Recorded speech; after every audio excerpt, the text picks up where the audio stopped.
Hello दोस्तों, नमस्कार। Gyanvani IAS में आपका स्वागत है। दोस्तों, आज हम लोग कुछ महत्वपूर्ण ऑब्जेक्टिव क्वेश्चंस हैं उनको देखते हैं। चलिए देखते हैं। पहला प्रश्न है कि निम्नलिखित में से कौन सा मूल अधिकार केवल भारतीय नागरिकों को ही प्राप्त है। यानी यहाँ दिया गया है मूल अधिकार के बारे में कि हम जानते हैं कि हमारे संविधान में मूल अधिकार की संख्या जो है 7 थी, लेकिन 1976 में एक मौलिक अधिकार को ख़त्म करके अब जो है हमारे संविधान में मौलिक अधिकार की संख्या 6 रह गया है। और वो 6 में से जो 6 मूल अधिकार है जिनका उल्लेख अनुच्छेद 12 से लेकर के 35 तक के बीच में किया गया है। तो अब ये जो अनुच्छेद है जो 12 से 35 के बीच में है, इनमें से कौन से अनुच्छेद हैं जो केवल भारतीय नागरिक को प्राप्त है मौलिक अधिकार।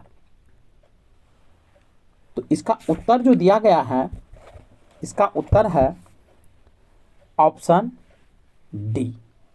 याद रखेंगे, बहुत इंपॉर्टेंट प्रश्न है कि अनुच्छेद 15, अनुच्छेद 16, अनुच्छेद 19 जो है ये सभी मूल अधिकार हैं, लेकिन ये सभी मूल अधिकार केवल भारतीय नागरिक को ही प्राप्त है। आगे बढ़ते हैं। दूसरा क्वेश्चन है कि निम्न कथन पर विचार करें। राज्यसभा के सदस्यों का कार्यकाल 4 वर्ष का होता है। दूसरा स्टेटमेंट है राज्यसभा सदस्य के लिए कम से कम 35 वर्ष की आयु होना आवश्यक है। तीसरा स्टेटमेंट है कि राज्यसभा अस्थायी सदन है, लेकिन इसके 1/4 सदस्य प्रति दूसरे वर्ष पद से मुक्त हो जाते हैं। तो इसमें कह रहा है उपर्युक्त कथनों में कौन सा कथन गलत है। तो इसका जो सही उत्तर होगा ऑप्शन डी होगा कि इनके जो 3 स्टेटमेंट है, तीनों स्टेटमेंट गलत है।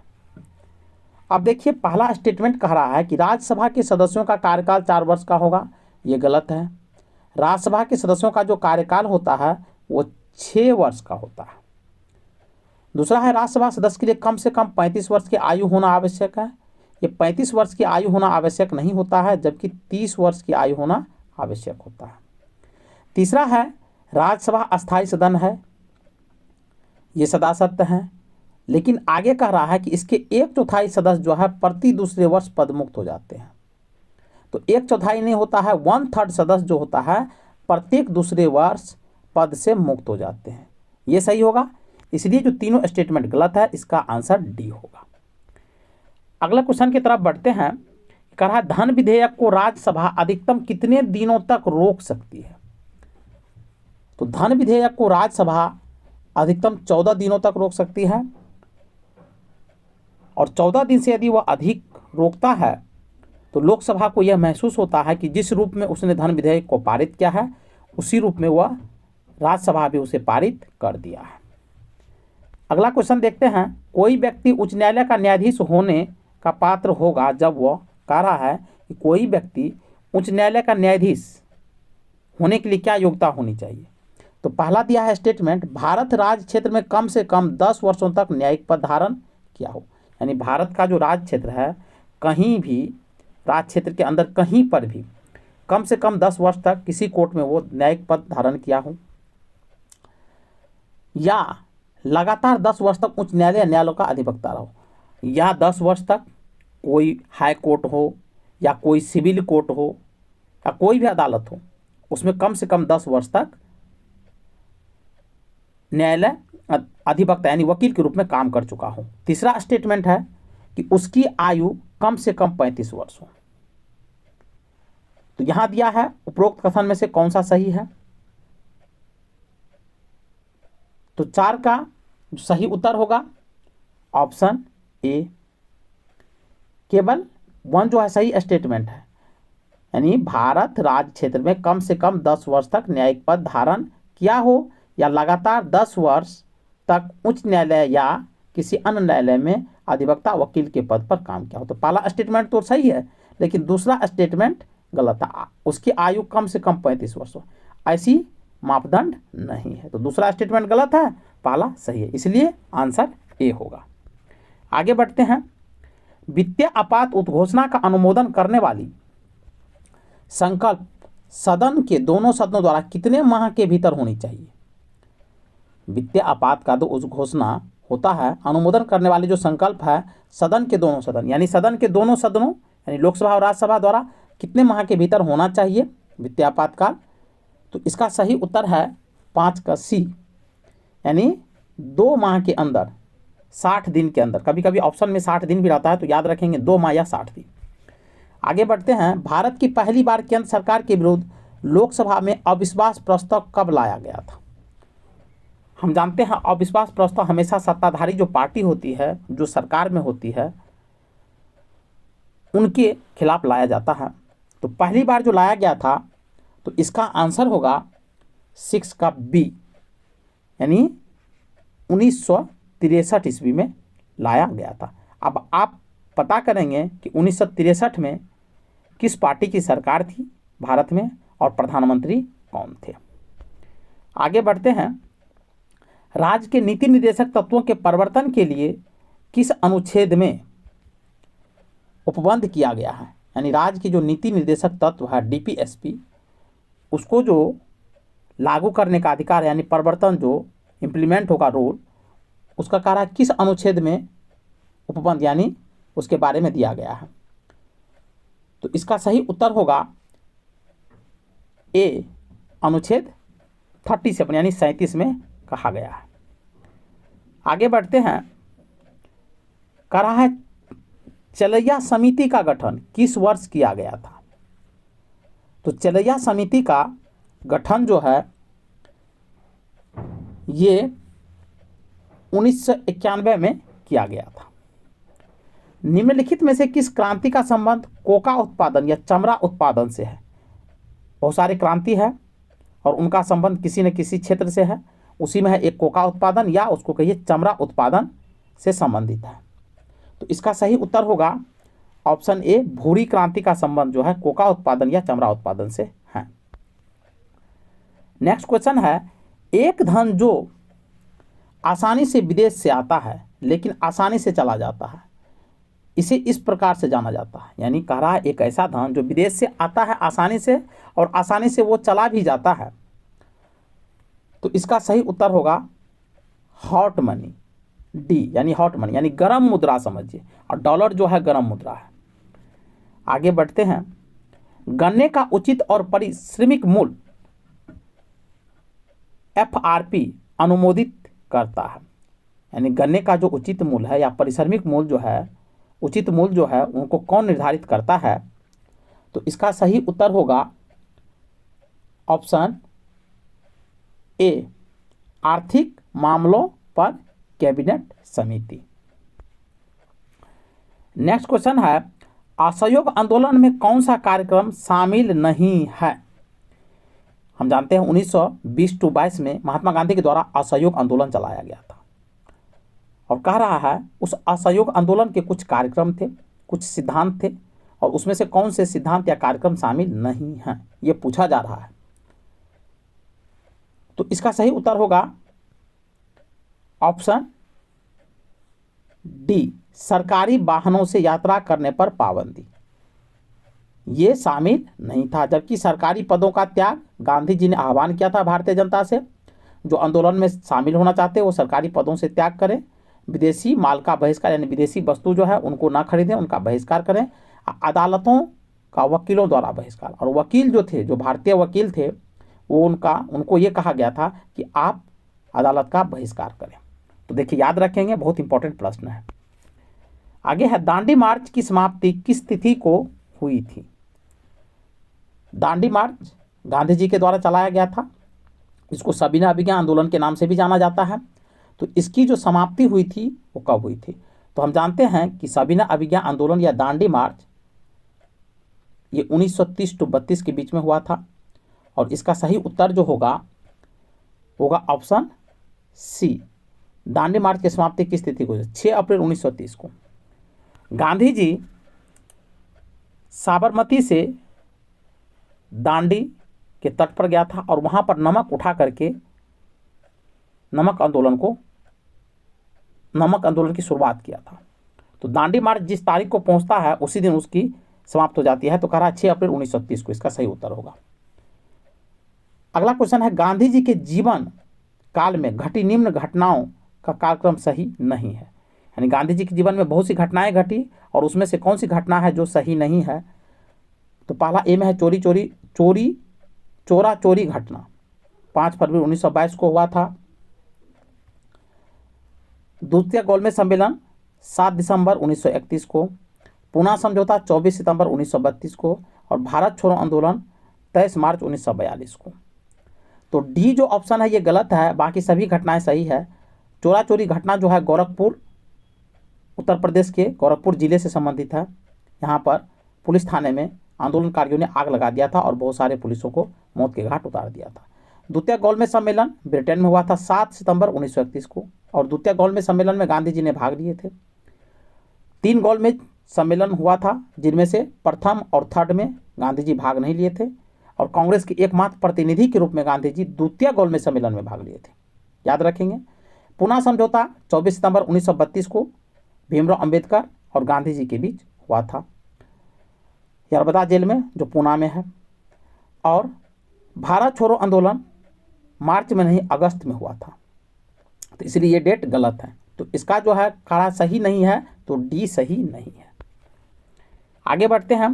आज़ाद हिंद फौज के साथ सुभाष चंद्र बोस ने सिंगापुर में स्वतंत्र भारत की अस्थायी सरकार का गठन कब किया।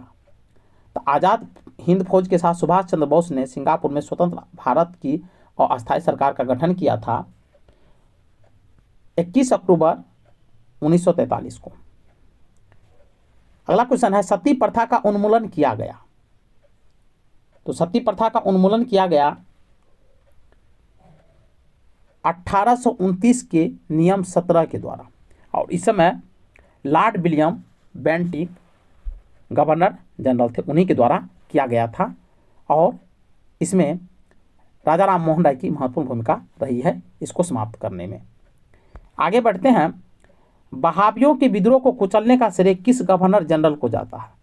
बहावी जो आंदोलन हुआ था अंग्रेज के खिलाफ, और उस विद्रोह को कौन सा गवर्नर जनरल ने कुचल दिया था, बहुत ही इंपॉर्टेंट है। तो इसका सही उत्तर होगा 17 का बी, लॉर्ड एलिंगन प्रथम। अगला क्वेश्चन है, त्रिपक्षीय संघर्ष में निम्न में से कौन राजवंश शामिल नहीं था। तो त्रिपक्षीय संघर्ष में, और त्रिपक्षीय संघर्ष कन्नौज को लेकर के हुआ था, कन्नौज जो राजधानी था उनको लेकर के हुआ था, और ये उत्तर भारत में थे। तो पाल तो इसमें शामिल थे ही, राष्ट्रकूट भी शामिल थे और प्रतिहार भी शामिल थे, लेकिन पल्लव शामिल नहीं थे। तो इसका सही उत्तर होगा पल्लव। और याद रखेंगे पाल, राष्ट्रकूट, प्रतिहार त्रिपक्षीय संघर्ष में शामिल थे। अगला क्वेश्चन है, सिंधु घाटी सभ्यता के अंतर्गत शवों को दफनाने के अवशेष मिले हैं। इसमें शवों के सिर किस दिशा में रखे जाते थे। सिंधु घाटी जो सभ्यता थी, उस सभ्यता में जब लोग मरते थे तो शवों को दफनाए भी जाते थे, और शव को जो दफनाए जाते थे तो उसको किस दिशा में दफनाए जाते थे उनके बारे में पूछा गया है।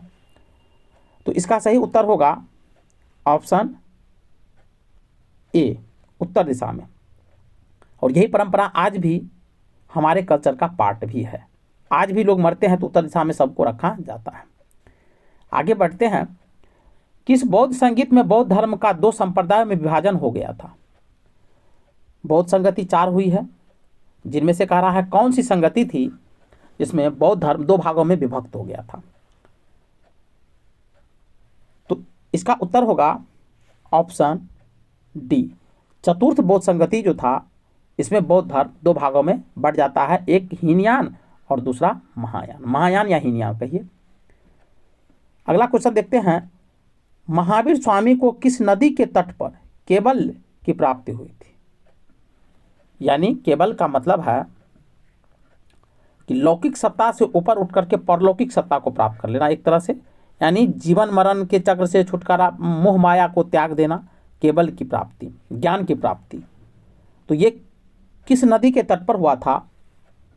तो इसका सही उत्तर होगा ऋजुपालिका या निरंजना नदी भी आप इसको कह सकते हैं। कहीं कहीं ऑप्शन में मिल जाएगा निरंजना नदी, तो ऋजुपालिका कहिए या निरंजना कहिए, ये इसका सही उत्तर है। आगे बढ़ते हैं। आजीवक संप्रदाय के संस्थापक निम्न में से कौन है? तो आजीवक संप्रदाय के जो संस्थापक थे, इसका सही उत्तर होगा ऑप्शन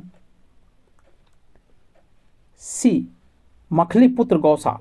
यानी आजीवक संप्रदाय के जो संस्थापक थे वो मखलीपुत्र गौसाल थे, जो पूरा नाम नहीं दिया गया, मखलीपुत्र लिख दिया है। आगे बढ़ते हैं। किस मुगल शासक के शासनकाल में स्थापत्य कला का स्वर्णिम काल कहा जाता है? स्थापत्य कला यानी कौन से मुगल शासक थे जिसके शासनकाल में भवनों के निर्माण की दृष्टि से स्वर्ण काल था? तो ये आप लोग को पता होगा। तो इसका सही उत्तर है ऑप्शन सी, क्योंकि शाहजहां के ही शासनकाल में बहुत सारे भवन बनाए गए थे और सुंदर सुंदर अच्छे डिजाइन के भवन बनाए गए थे, जैसे लाल किला है, जामा मस्जिद है, और लाल किला के अंदर भी बहुत सारे महल बनाए गए थे, दीवाने आम, दीवाने खास आदि। आगे बढ़ते हैं। मुगल काल में मुहतसिब कौन था? तो मुगल काल में जो मुहतसिब था, इसका सही उत्तर है ऑप्शन डी, आचरण अधिकारी। यानी एक आचरण अधिकारी थे जो विभिन्न जो कर्मचारी होते थे उनके आचरण की मुआयना करते थे, जांच पड़ताल करते थे। तो ये मुहतसिब का काम था आचरण की जांच पड़ताल करना, उनके बारे में रिपोर्ट सुरक्षित रखना। आगे बढ़ते हैं। दीवान ए अर्ज किस विभाग से संबंधित था? दीवान ए अर्ज, तो दीवान ए अर्ज ये क्वेश्चन जो है दिल्ली सल्तनत से लिया गया है। दीवान ए अर्ज किस विभाग से संबंधित था? तो इसका सही उत्तर है सैन्य विभाग से संबंधित था, और इसकी दीवान ए अर्ज की स्थापना बलबन ने किया था, जो दिल्ली सल्तनत काल में गुलाम वंश के शासक थे। आगे बढ़ते हैं। बसावन व दसवंत किस शासक के दरबारी चित्रकार थे? तो बसावन और दसवंत किस शासक के दरबारी चित्रकार थे? चित्र बनाने में ये बहुत ही माहिर थे। तो इसका सही उत्तर होगा ऑप्शन बी, अकबर के दरबार के ये चित्रकार थे। अगला प्रश्न को देखते हैं। करा है निम्नलिखित में से कौन सुमेलित नहीं है? कौन सही सुमेलित नहीं है? तो परमाणु विद्युत गिरी देख लेते हैं और आज देख लेते हैं। जो यूरेनियम का प्रयोग करके परमाणु प्लांट जो भारत में बनाए गए हैं, विभिन्न राज्यों में हैं और वहाँ बिजली उत्पन्न की जाती है, तो करा कौन सुमेलित नहीं था? एक तरफ जो परमाणु प्लांट दिया गया है और एक तरफ स्टेट का नाम यानी राज्यों का नाम दिया गया। तो नरोरा जो है ये उत्तर प्रदेश में है, पीलीभीत डिस्ट्रिक्ट में है, ये सही है। कुडनकुलम जो है ये कह रहा है कर्नाटक में है। ककरापार जो है कह रहा है गुजरात में है, और तारापुर जो है ये महाराष्ट्र में है। तो ये जो है नरोरा उत्तर प्रदेश ये सही है, तारापुर जो महाराष्ट्र है ये भी सही है, और ककरापार जो गुजरात है ये भी सही है। कुडनकुलम जो कर्नाटक दिया है ये गलत है, कुडनकुलम तमिलनाडु में है। तो बी जो ऑप्शन है ये गलत है। चलिए आगे बढ़ते हैं। 38वीं समानांतर रेखा किन दो देशों के मध्य स्थित है? तो 38वीं जो समानांतर रेखा है किन दो देशों के मध्य स्थित है, यानी सीमा रेखा बनाती है? तो 28 का सही उत्तर होगा ऑप्शन ए, उत्तर कोरिया और दक्षिण कोरिया। किसी जमाने में उत्तर कोरिया और दक्षिण कोरिया एक ही हुआ करते थे और बाद में जाकर के दो भागों में बट गया, उत्तर कोरिया और दक्षिण कोरिया। आगे बढ़ते हैं। निम्न में से कौन सा एक अच्छे ईंधन का गुण नहीं है? एक अच्छा ईंधन किसे कहेंगे, उसमें क्या क्या गुण होनी चाहिए, उनके बारे में चलिए देखते हैं। तो 29 का सही आंसर जो होगा, चलिए पढ़ते हैं स्टेटमेंट को।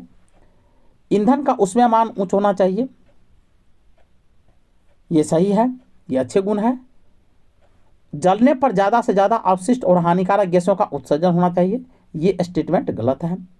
ईंधन का प्रज्वलन तो आप न तो कम और न ही ज़्यादा होना चाहिए, ये भी सही है।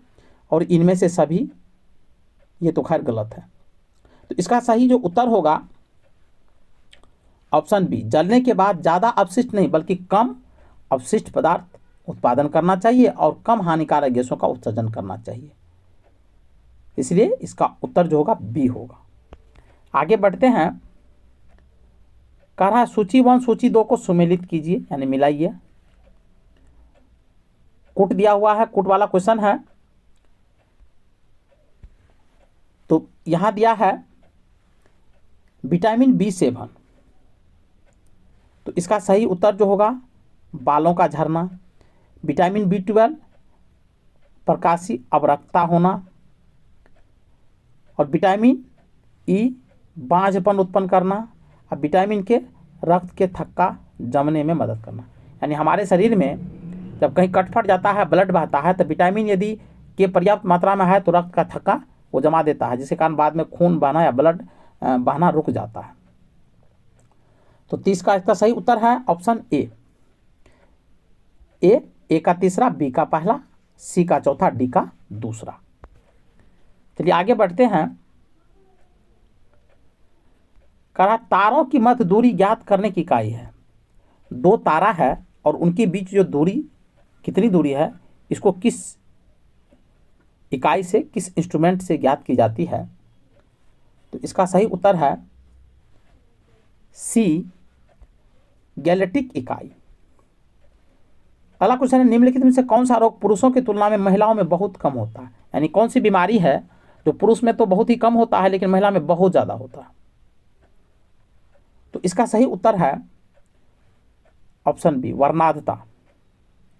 वर्णाधता जो एक ऐसी बीमारी है, आनुवांशिक बीमारी है, जो महिलाओं में अधिक होती है और पुरुषों में कम होता है।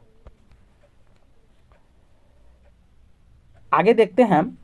हीमोग्लोबिन लाल रक्त कोशिकाओं के अंदर एक प्रोटीन है और यह निम्न में से किसका वहन करता है? हीमोग्लोबिन जो लाल रक्त कोशिका में हीमोग्लोबिन पाया जाता है और वह एक प्रोटीन है और यह निम्न में से किसका वहन करता है?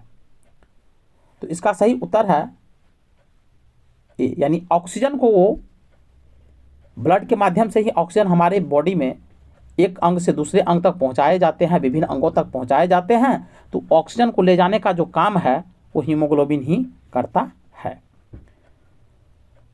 अगला क्वेश्चन देखते हैं। किसी पदार्थ को एक अवस्था से दूसरी अवस्था में बिना तापमान में बदलाव के परिवर्तन होने के लिए आवश्यक ऊष्मा की मात्रा है। तो इसका सही उत्तर है ऑप्शन डी, यानी गुप्त ऊष्मा उसको कहते हैं।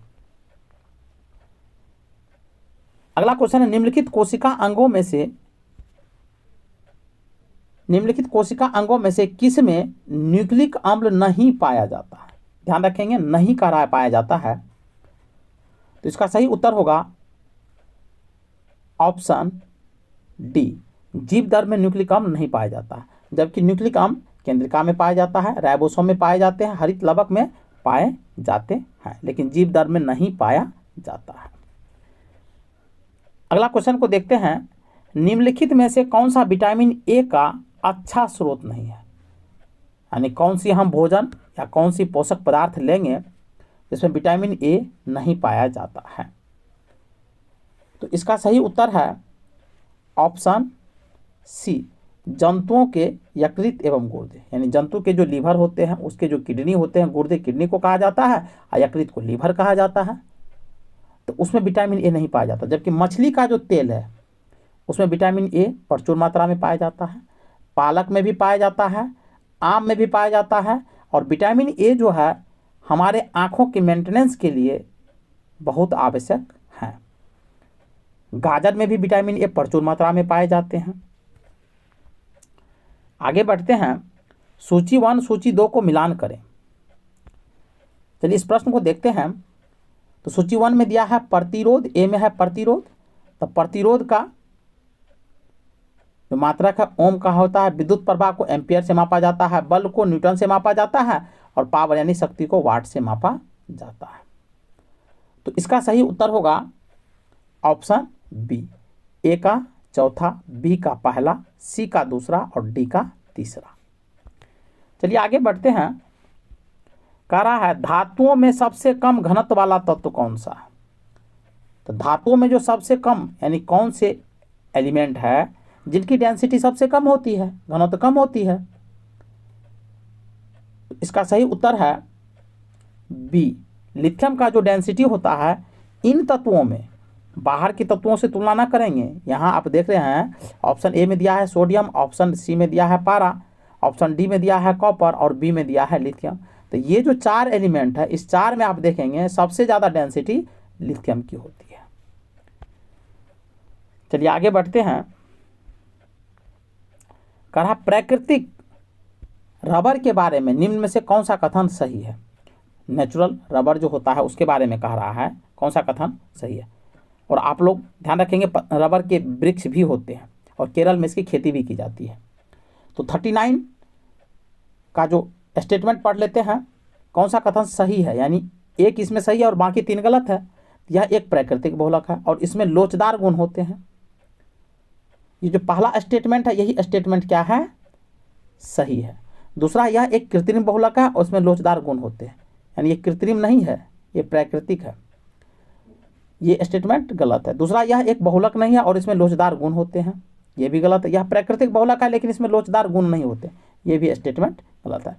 तो बी सी डी वाला स्टेटमेंट गलत है जबकि ए सही है, इसलिए सही कथन पूछ रहा है तो ए ऑप्शन ए जो है सही होगा। आगे बढ़ते हैं। किसी तत्व का रासायनिक गुण निम्न में से कौन तय करता है? किसी तत्व का जो केमिकल गुण होता है, केमिकल प्रॉपर्टीज जो होती है, उनको कौन तय करता है? तो इसका सही उत्तर है एलिमेंट में इलेक्ट्रॉन की जो संख्या होती है वो उसकी केमिकल प्रॉपर्टीज को तय करता है। एलिमेंट में प्रोटॉन भी होता है, न्यूट्रॉन भी होते हैं, इलेक्ट्रॉन भी होते हैं, लेकिन इलेक्ट्रॉन जो होता है वही उसकी केमिकल प्रॉपर्टी को तय करता है, याद रखेंगे। आगे बढ़ते हैं। देवप्रयाग किन नदियों के संगम पर स्थित है? यानी संगम का मतलब है जहां पर कई नदियां आपस में आकर के मिलते हैं उसे संगम कहते हैं। तो इसका सही उत्तर है भागीरथी। देवप्रयाग किन नदियों के संगम पर स्थित है? तो भागीरथी और अलकनंदा, ये दोनों जो नदी है, अलकनंदा एक अलग नदी है, अब भागीरथी ही गंगा कहलाती है। तो भागीरथी और अलकनंदा दोनों कहाँ है? देवप्रयाग में एक जगह मिल जाती है, बाद में ये गंगा के नाम से बहने लग जाती है। तो देवप्रयाग में 2 नदी का संगम है, भागीरथी और अलकनंदा का। अगला क्वेश्चन को देखते हैं कि निम्नलिखित में से किस राज्य से कर्क रेखा बीचों बीच गुजरती है? तो आप लोग यदि पिछला वीडियो देखे होंगे तो उसमें मैंने बताया था कि भारत के जो 8 राज्य है जिनसे होकर के कर्क रेखा बीचों बीच जाती है। तो कह रहा है निम्नलिखित में से किस राज्य से कर्क रेखा बीचों बीच गुजरती है? बहुत इंपॉर्टेंट प्रश्न है।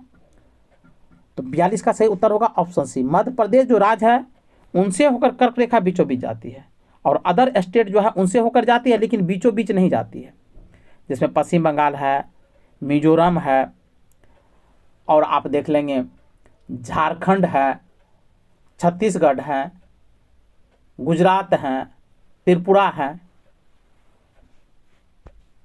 अगला क्वेश्चन को देखते हैं। क्वेश्चन 43 कह रहा है निम्नलिखित में से कहाँ सर्वाधिक जैव विविधता पाई जाती है, यानी बायोडायवर्सिटी कहाँ पाई जाती है? पूरे विश्व के संदर्भ में पूछा जा रहा है।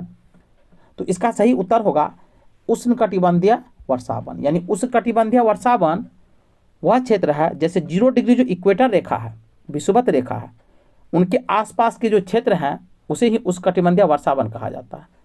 0 डिग्री से ऊपर यदि 5 डिग्री पर जाएंगे और नीचे भी 5 डिग्री दक्षिण, यानी 5 डिग्री दक्षिण चले जाइए, 5 डिग्री उत्तर, तो यहाँ पर उष्णकटिबंधीय वर्षावन है। यहाँ प्रत्येक दिन जो है दोपहर में आधे घंटे के लिए बारिश होती है, इसलिए इसका नाम उष्णकटिबंधीय वर्षावन भी रखा गया। और यहीं पर जैव विविधता सबसे ज़्यादा बायोडायवर्सिटी पाई जाती है। क्वेश्चन 44 को देखते हैं।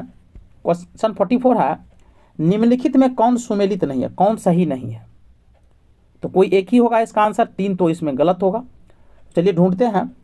इसमें दिया है 44B में बांधवगढ़ जो राष्ट्रीय उद्यान है दिया है मध्य प्रदेश में, रोहिला राष्ट्रीय उद्यान गुजरात में, बांदीपुरा राष्ट्रीय उद्यान कर्नाटक में, सिमलीपाल राष्ट्रीय उद्यान ओडिशा में। तो डी तो सही है, सी भी सही है, बांदीपुरा राष्ट्रीय उद्यान कर्नाटक में, ए भी सही है, बांधवगढ़ राष्ट्रीय उद्यान मध्य प्रदेश में, ये भी सही है, लेकिन बी जो है रोहिला राष्ट्रीय उद्यान जो गुजरात दिया है ये गलत है। अगला क्वेश्चन देखते हैं, निम्नलिखित में से कौन शीत महासागरीय जलधारा नहीं है? यानी शीत का मतलब ठंडी महासागरीय जलधारा नहीं है। तो 45 का सही उत्तर होगा ऑप्शन डी, ऑप्शन डी, यानी अग्लोहास जो है ये शीत महासागरीय जलधारा नहीं है। जबकि आप हम्बोल्ट देखेंगे, लेब्राडोर देखेंगे, बेंगुला देखेंगे, ये सभी शीत यानी ठंडी जलधारा है, जबकि अग्लोहास जो है ये गर्म जलधारा है, ये जापान के आसपास के क्षेत्रों में चलती है। दूसरा है, निम्नलिखित में से किस नदी को दक्षिण भारत का गंगा कहा जाता है? गंगा तो उत्तर भारत में बहती है, लेकिन दक्षिण भारत की गंगा की बात कही जा रही है, तो इसका सही जो उत्तर होगा वो होगा ऑप्शन बी, यानी कावेरी नदी जो है, कावेरी नदी जो है इनको दक्षिण भारत की गंगा कहा जाता है। ये अपना जल जो है हिंद महासागर में बिखेरती है, बंगाल की खाड़ी की साइड में गिराती है। चलिए आगे बढ़ते हैं। क्वेश्चन है 47, प्रशांत महासागर क्षेत्र में रिंग ऑफ फायर किस लिए जाना जाता है? तो प्रशांत महासागर क्षेत्र में जो रिंग ऑफ फायर है ये भूकंप और ज्वालामुखी दोनों के लिए जाने जाते हैं, भूकंप और ज्वालामुखी दोनों के लिए जाने जाते हैं। चलिए आगे बढ़ते हैं।